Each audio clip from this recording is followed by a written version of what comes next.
My sister told my parents, don't invite her. She's an embarrassment. I said nothing. Just stopped paying for her kids' school, husband's therapy, and their groceries. Now even her pastor is reaching out to me. My name is Denise, and this is about my sister Wendy and the moment she finally pushed me too far. Let me start from the beginning. Wendy is 3 years older than me, married to David, and they have 2 kids, Jake, who's 14, and Lily, who's 11. On paper, they look like the perfect family. Wendy posts constantly on social media about their adventures, their achievements, their happy moments. What she doesn't post about is how I've been quietly bankrolling their life for the past 4 years. It started small. Wendy called me crying one day about how David had lost his job and they were struggling to make ends meet. They couldn't afford Jake's private school tuition, and Wendy was devastated at the thought of pulling him out mid-semester. Being the younger sister who always looked up to Wendy, I offered to help. Just temporary, she said. Just until David found something new. That temporary help turned into paying $2,400 a month for both kids' private school tuition.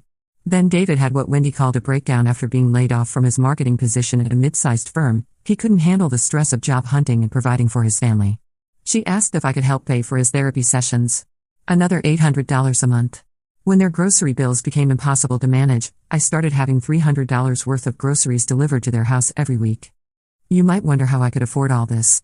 I'm a software engineer for a major tech company, and I've been very successful. I live modestly, save aggressively, and yes, I can afford to spend nearly $4,500 a month helping family. But that's not really the point of this story. For 4 years, I did this without complaint. I never brought it up at family dinners. I never made Wendy feel bad about it. When she'd post pictures of the kids' achievements at their expensive private school, or when David would talk about how much therapy was helping him, I felt good knowing I was making a difference in their lives. I genuinely thought we were close. I thought Wendy appreciated what I was doing, even if she couldn't always say it out loud. I was wrong. 2 months ago, our parents decided to throw a big 40th wedding anniversary party. It was going to be a formal affair, rented hall, catered dinner, about 80 guests including extended family, family friends, and people from their church.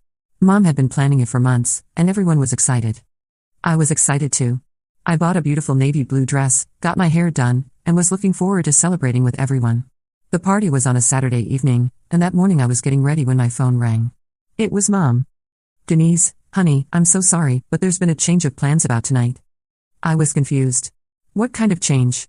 Is everything okay? There was a long pause. Then Mom said, Wendy thinks it might be better if you don't come tonight. I literally dropped my curling iron. What? Why? She says you might not fit in with a crowd tonight. That some of the people coming are David's new work colleagues and she's worried about. Worried about what, Mom? Another pause. She says you can be a little awkward in social situations, and tonight is really important for David's career connections. I was stunned. Mom, are you seriously uninviting me to your own anniversary party because Wendy thinks I'm awkward? It's not that we don't want you there, sweetheart. Wendy just thinks. What exactly did Wendy say, Mom? I want to know her exact words. I could hear Mom sigh. She said, don't invite her. She's an embarrassment. Those words hit me like a physical blow. An embarrassment. My own sister, whose children's education I'd been paying for, whose husband's mental health treatment I'd been funding, whose family I'd been feeding, called me an embarrassment. Mom, I said quietly, did Wendy mention that I've been paying for Jake and Lily's school for the past 4 years? Did she mention that I pay for David's therapy? Did she mention that I buy their groceries every week? Silence. No, Mom finally whispered. She never mentioned any of that. Well, now you know. And since I'm such an embarrassment to the family, I guess I'll just stay home tonight. Thanks for letting me know where I stand. I hung up and sat on my bed, staring at my reflection in the mirror. I looked fine. I looked normal. I looked like someone who deserved to be at her own parents' anniversary party. But according to Wendy, I was an embarrassment. That's when I made a decision. I didn't call Wendy screaming. I didn't drive over to her house and confront her. I didn't post anything on social media or text her angry messages. I simply opened my laptop and started canceling things. First, I called Westfield Academy, the private school where Jake and Lily went. I explained that I would no longer be covering their tuition payments and that the arrangement would end at the close of the current semester. The registrar was very understanding and said they'd send the billing information to David and Wendy going forward. I arranged to pay the tuition in semester installments, which is how most families handled it anyway. Next, I called Dr. Martinez, David's therapist. I explained that I would no longer be covering the sessions and that David would need to handle payment himself starting immediately. Dr. Martinez seemed surprised but said he'd discuss payment options with David at their next appointment. Finally, I canceled the weekly grocery delivery service. Just stopped it. No notice, no explanation to Wendy. I figured if I was such an embarrassment, they probably didn't want my embarrassing money either. Then I did something I'd never done before. I went out and spent money on myself. I drove to the mall and bought 3 new outfits. I booked a weekend spa retreat. I made a reservation at the fanciest restaurant in town and took myself out for a solo dinner that cost more than I usually spent on food in a week. If I couldn't celebrate my parents' anniversary, I'd celebrate my newfound freedom from being taken advantage of. The first call came on Monday. It was Wendy. Denise, I just got a call from Jake's school saying there's an issue with tuition payment. They said you're not paying anymore? There must be some mistake. No mistake, I said calmly. I'm not paying anymore. What do you mean you're not paying anymore? You can't just stop without telling us. I can, actually. And I did. Just like you stopped inviting me to family events without telling me why. There was a pause. Denise, about the party. I can explain. I'm sure you can. But I'm not interested in hearing it. You made your feelings about me very clear. I'm just responding accordingly. You can't punish my children because you're mad at me. I'm not punishing anyone. I'm simply stopping doing something I was never obligated to do in the first place. You'll figure it out. I hung up. The next call came Tuesday morning. David? Denise, Dr. Martinez says you're not covering my sessions anymore. What's going on? You know how important therapy is for me right now. I do know how important it is, I replied. That's why I paid for it for 4 years. But Wendy made it clear that I'm an embarrassment to the family, so I figured you probably don't want my embarrassing money. Wendy said what? Denise, I don't know what happened between you two, but my mental health shouldn't be caught in the middle. You're absolutely right, David. Your mental health is your responsibility. Just like it should have been for the past 4 years. Wednesday brought a call from Mom. Denise, Wendy told me what you did. You can't just cut off support for those children. Why not, Mom? You didn't seem to think cutting me off from family events was a problem. That's different, and you know it. Is it? Wendy made a choice. She decided I was too embarrassing to be around her husband's work friends. I made a choice too. I decided I'm too embarrassed to keep paying for her family's expenses. This is childish, Denise. Maybe. But it's my money and my choice. By Thursday, I was getting texts from Wendy multiple times a day. They started angry, then moved to pleading, then back to angry. I didn't respond to any of them. Friday evening, my doorbell rang. I looked through the peephole and saw Jake, Wendy's 14-year-old son. I opened the door. Aunt Denise? Can I talk to you? My heart broke a little. Jake was a good kid, and none of this was his fault. Of course, buddy. Come in. Mom says I might have to change schools because you're not helping with tuition anymore. She says you're mad at her about something. I sat down next to him on my couch. Jake, did you know I was paying for your school? He looked surprised. You were? Mom always said Dad's job and some savings covered it. I've been paying your tuition for 4 years, buddy. Yours and Lily's. I also pay for your dad's doctor appointments and buy your groceries every week. Jake's eyes went wide. Seriously? Why didn't anyone tell me? That's a good question. Why don't you ask your mom? Are you really not going to help anymore? I looked at this kid I'd been supporting for years, who had no idea I existed in his financial life until now. Jake, your mom said something very hurtful about me. She told your grandparents not to invite me to their anniversary party because she said I was an embarrassment. Jake looked shocked. She said that?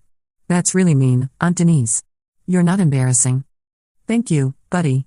But when someone tells you they're embarrassed by you, it makes you not want to help them anymore. That makes sense, Jake said quietly. I'm sorry she said that. It's not your fault, Jake. But I'm not going to keep paying for things while being treated like I don't matter. After Jake left, I felt terrible but also resolved. I wasn't going to let Wendy's treatment of me continue just because there were innocent kids involved. She created this situation, not me. The weekend was quiet, but I wasn't idle. I decided it was time to do some investigating of my own. I'd been so focused on helping Wendy's family that I'd never really looked closely at their actual financial situation. If I was going to be accused of being an embarrassment while funding their lifestyle, I wanted to understand exactly what that lifestyle entailed. I started with social media. Wendy's Facebook and Instagram were public, and as I scrolled through 4 years of posts, a picture emerged that made my stomach turn. There were photos from expensive restaurants I'd never been invited to. Pictures from weekend trips to wine country that I'd apparently been too embarrassing to join. Videos from Jake's expensive lacrosse camp that summer, camp fees I'd indirectly paid for through the grocery money that freed up their budget for extras. Then there was David's LinkedIn profile, where he'd been posting about providing for his family and building a successful future for months. In one post from just 3 weeks ago, he'd written about the importance of financial independence and not relying on others. The hypocrisy was breathtaking. But the real kicker was Wendy's mommy blog. Yes, she had a mommy blog that I'd somehow never known about. It was called Thriving on Purpose and had been running for 3 years, almost as long as I'd been supporting them.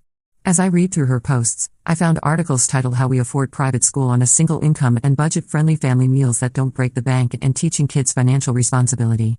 In the private school post, Wendy wrote about sacrifices they'd made and creative budgeting strategies that allowed them to prioritize their children's education. She mentioned David's careful financial planning and their disciplined approach to spending. Not once did she mention the $2,400 monthly contribution from her sister. The budget meals post was even worse. Wendy shared photos of the exact groceries I'd been paying for, presenting them as examples of her savvy shopping skills and meal planning expertise.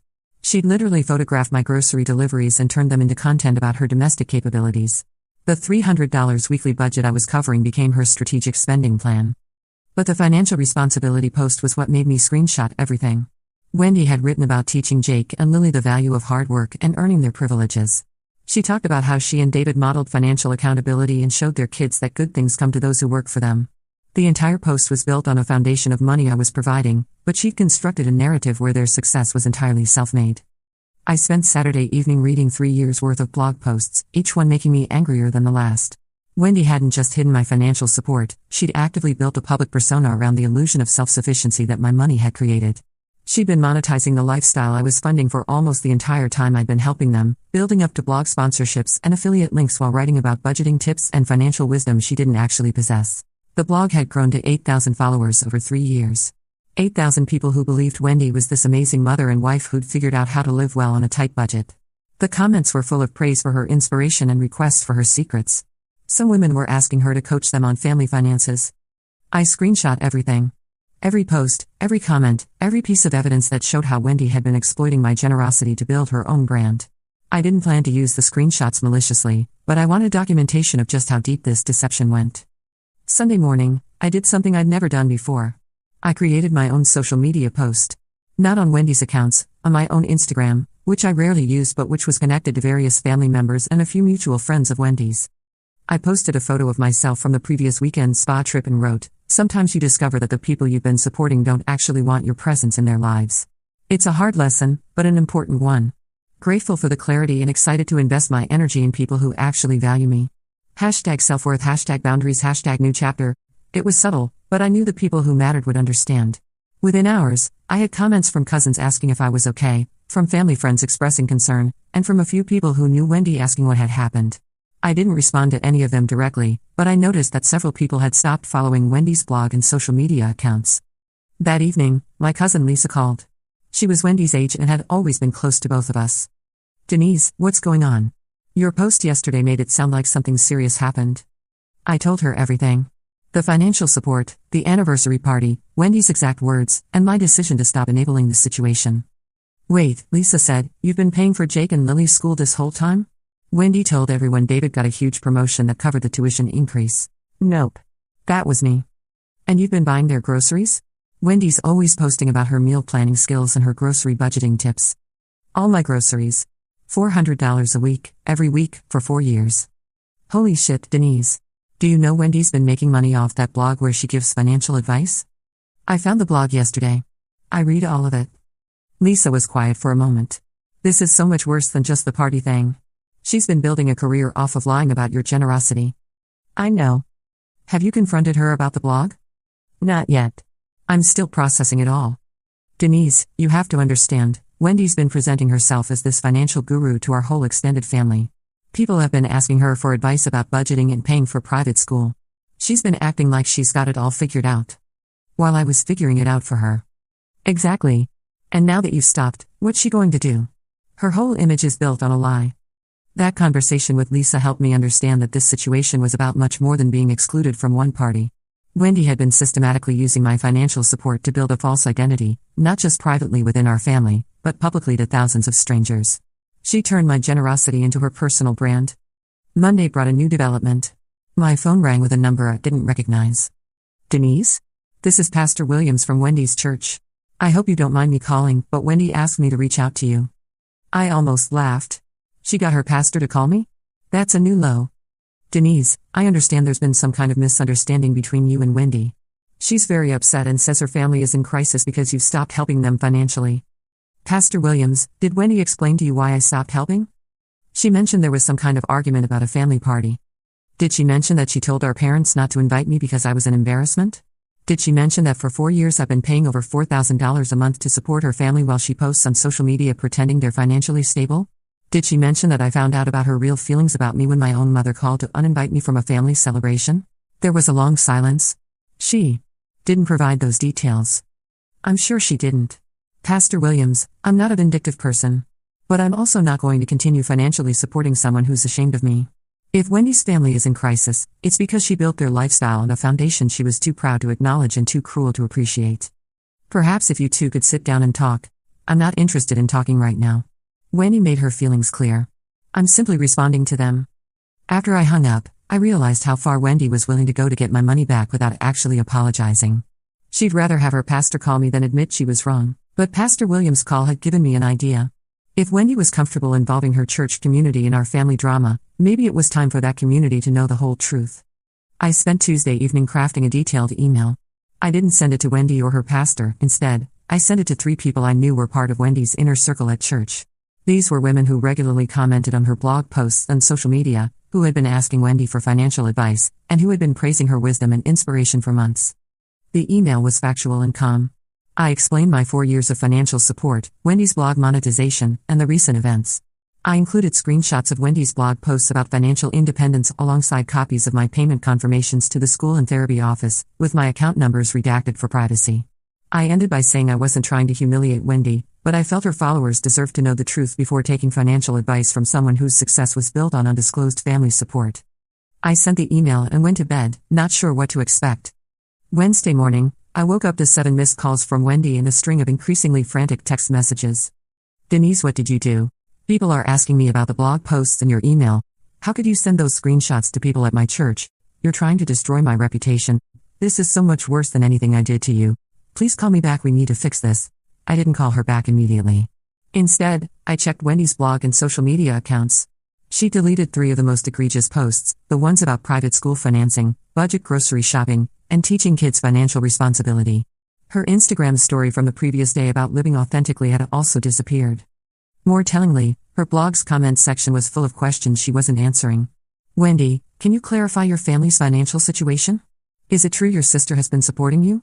How can you give budgeting advice if you haven't been paying your own expenses? By Wednesday afternoon, Wendy had posted a blog entry titled A Season of Humility and Growth. In it, she acknowledged that she'd been receiving family support and hadn't been fully transparent about their financial situation.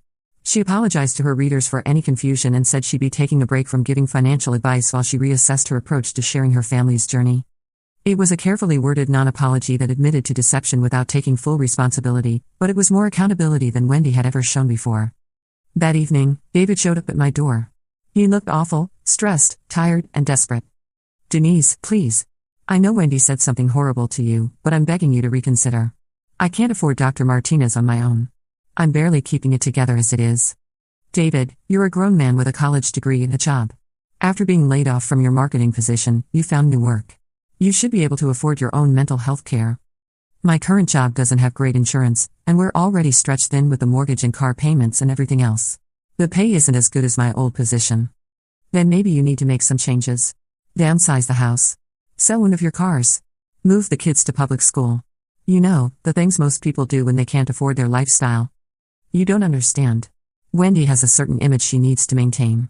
Her friends, her social circle, they all expect a certain level of. He trailed off, realizing what he was saying. A certain level of what, David? Success? The kind of success that I've been funding while being called an embarrassment? David's shoulders sagged. I didn't know she said that about you. That was wrong. But you knew I was paying for everything, didn't you? He nodded miserably. And you were okay with taking my money while I was being excluded from family events? I didn't know about the exclusion part. But you knew about the money. You knew your wife's sister was paying for your children's education and your mental health care and your food, and you never once thought to include me in family decisions or make sure I felt valued? I guess I just got used to it. Wendy handles all the family stuff, and I trusted her judgment. Well, now you know what her judgment of me is worth. After David left, I poured myself a glass of wine and sat on my balcony, looking out at the city lights. For the first time in weeks, I felt at peace. I wasn't angry anymore. I was just done. Tuesday brought calls from both my parents. Denise, Dad said, your mother and I have been talking. We had no idea you were supporting Wendy's family. Why would you? Wendy clearly wanted it kept secret. We want you to know that we never agreed with excluding you from the party. Your mother was just trying to keep peace in the family, but we both felt terrible about it. Then why didn't you stand up for me? There was a long pause. We should have. We're sorry. I appreciate that, Dad. But this isn't really about the party anymore. It's about 4 years of being taken for granted while being seen as a burden. Wendy's really struggling right now. She's been crying every day, and the kids are upset about potentially changing schools. That's unfortunate. But those are consequences of her choices, not mine. Couldn't you consider helping just until they get back on their feet? Dad, they've had 4 years to get back on their feet. I was never supposed to be a permanent solution. Wendy made it clear I'm an embarrassment, so I'm removing my embarrassing presence from their financial life. You know that's not what she meant. Actually, Dad, I think that's exactly what she meant. She was fine taking my money as long as she could pretend it didn't exist. The moment my presence became inconvenient, I became an embarrassment. Wednesday evening, Wendy showed up at my apartment. I almost didn't let her in, but curiosity got the better of me. She looked terrible. Her hair was unwashed, her clothes wrinkled, and she'd obviously been crying. Denise, please. I'm here to apologize. Okay. I was wrong about the party. I shouldn't have said you were an embarrassment. I was stressed about David's work situation and I thought. You thought what, Wendy? I thought some of his new colleagues might judge our family if they met you. Judge us how? Wendy fidgeted with her hands. You're very successful, and you're single, and you can be kind of intense when you talk about work, and I worry they might think David wasn't successful enough if they realized his sister-in-law was doing so much better than him financially. The honesty was almost worse than the original insult. So you were embarrassed by my success? I was embarrassed by our failure. By the fact that we needed help from David's younger sister-in-law. I thought if you weren't there, I could keep pretending we were doing fine on our own. Wendy, I never told anyone I was helping you. I never made you feel bad about it. I never held it over your head. So why are you acting like I was the problem? Because having you around reminds me that we're not really successful. Every time I see you, I'm reminded that without your help, we'd be living in a tiny apartment with the kids in public school and David too depressed to function. And that's my fault, how? It's not your fault. But it makes me feel like such a failure as a wife and mother. I stared at her for a long moment. Wendy, do you hear yourself? You're angry at me for helping you because it makes you feel bad about needing help. You called me an embarrassment because my success highlights your struggles. You excluded me from family events because you wanted to pretend I didn't exist. And now you're here asking me to go back to being your silent financial benefactor while you treat me like I'm the problem. That's not. I don't. That's exactly what it is. You want my money but not my presence. You want my help but not the reminder that you need help. You want me to fund your lifestyle while you pretend it's David's success paying for it. Wendy started crying harder. I know it sounds terrible when you put it like that. It sounds terrible because it is terrible. Wendy, I loved helping your family. I loved knowing that Jake and Lily were getting a good education and that David was getting the help he needed. I loved being able to make a difference. But I can't continue helping people who see me as a source of shame rather than support. I don't see you as a source of shame. Yes, you do. You literally called me an embarrassment and excluded me from family events to maintain your image. You've spent 4 years taking my money while hiding my existence. That's not love, Wendy. That's using me. So what do you want? Do you want me to announce to everyone that you've been paying for everything? Do you want public credit? I want you to see me as your sister instead of your emergency ATM. I want you to value my presence in your life, not just my bank account. I want you to include me in family decisions instead of excluding me from family events. But mostly, I want you to understand that I'm a person with feelings, not just a solution to your financial problems. Wendy was quiet for several minutes, crying softly. Finally, she looked up at me. I do love you, Denise. I know I've been horrible, but I do love you. I love you too, Wendy. But love isn't enough anymore. Trust is broken. Respect is gone. You've shown me exactly how you see me, and I can't unsee it. So you're never going to help us again? I don't know. Maybe someday, if things change. But right now, I need you to figure out your own life without using me as a crutch you're ashamed of. After Wendy left, I felt emotionally exhausted but also lighter somehow. I'd finally said everything I needed to say. The next few weeks were quieter. I got occasional texts from family members trying to play mediator, but I politely declined their intervention attempts.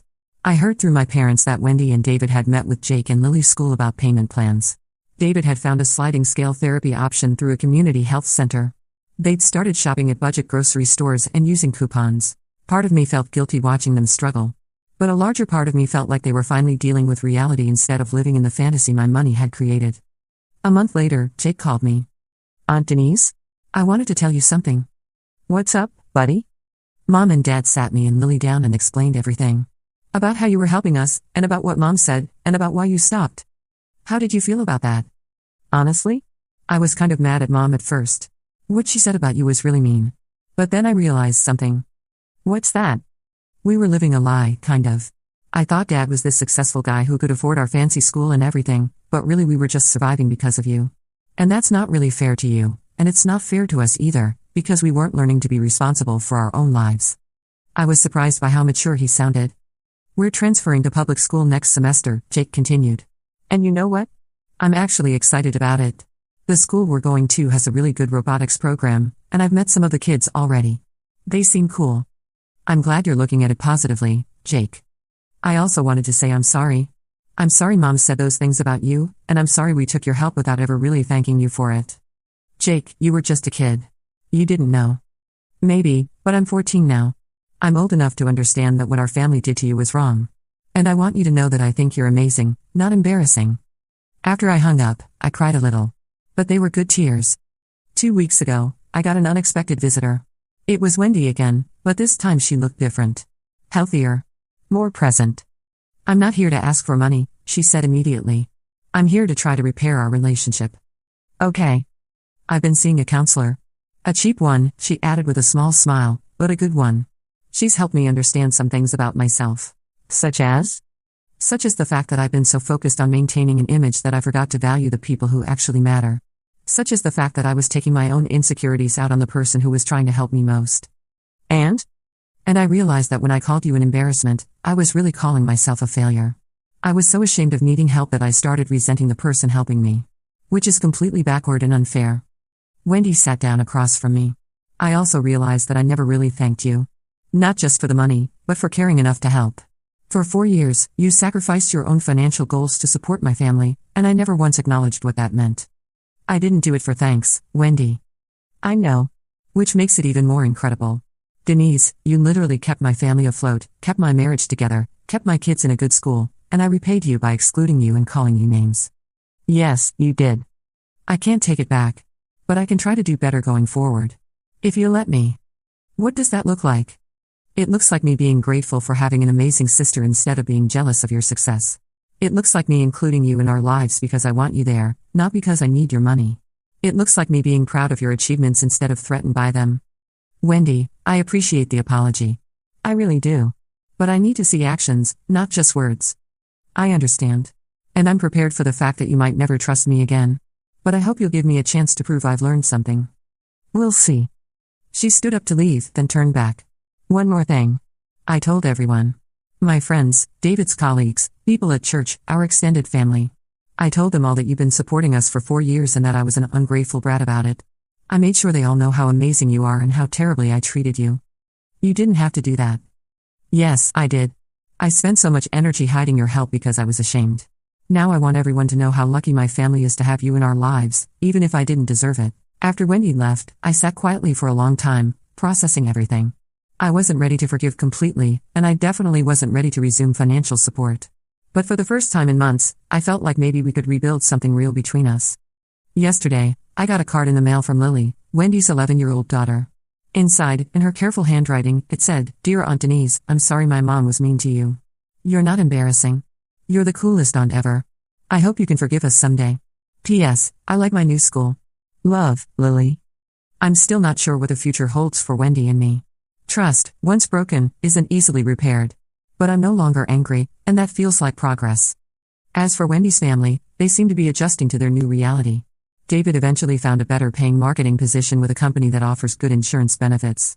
The kids are thriving in public school. Wendy got a part-time job at a local nonprofit and seems more confident than she's been in years. They're living within their means for the first time in half a decade, and honestly, they seem happier for it. And me? I'm doing great. I've been using the money I was spending on Wendy's family to fund my own dreams. I'm taking art classes, traveling more, and I even started dating someone I met at a hiking group. Turns out, when you're not being called an embarrassment by your own family, you feel a lot more confident putting yourself out there. I learned something important through all of this: enabling people doesn't help them grow, and accepting mistreatment doesn't preserve relationships. Sometimes the kindest thing you can do is force people to face the consequences of their choices. Wendy called me an embarrassment and excluded me from family events while I was funding her lifestyle. I said nothing in the moment, but I let my actions speak for me. I stopped being her silent benefactor and started being her honest sister. It was painful for everyone involved, but it was also necessary. I don't regret helping Wendy's family when they needed it. But I also don't regret stopping when they stopped valuing me as a person. Sometimes love means saying no, even when, especially when, it's hard. And honestly, I'm no longer embarrassed by who I am. I'm successful, generous, loyal, and strong. If Wendy couldn't see that, it was her loss, not mine. The fact that even her pastor reached out to me just proves how desperate she became when she realized what she'd thrown away. But desperation isn't the same as appreciation, and I'm not interested in being anyone's last resort. I'm hopeful that Wendy and I can rebuild our relationship on a foundation of mutual respect rather than financial dependency. But if we can't, I'll be okay. I've learned that I don't need to set myself on fire to keep other people warm, and I don't need to accept mistreatment to maintain family peace. Sometimes the best revenge isn't dramatic confrontation or public humiliation. Sometimes it's simply refusing to enable someone's disrespect of you. Sometimes it's quietly removing yourself from a dynamic that doesn't serve you. Wendy wanted to pretend I didn't exist so she could maintain her image. So I granted her wish and made myself financially invisible in her life.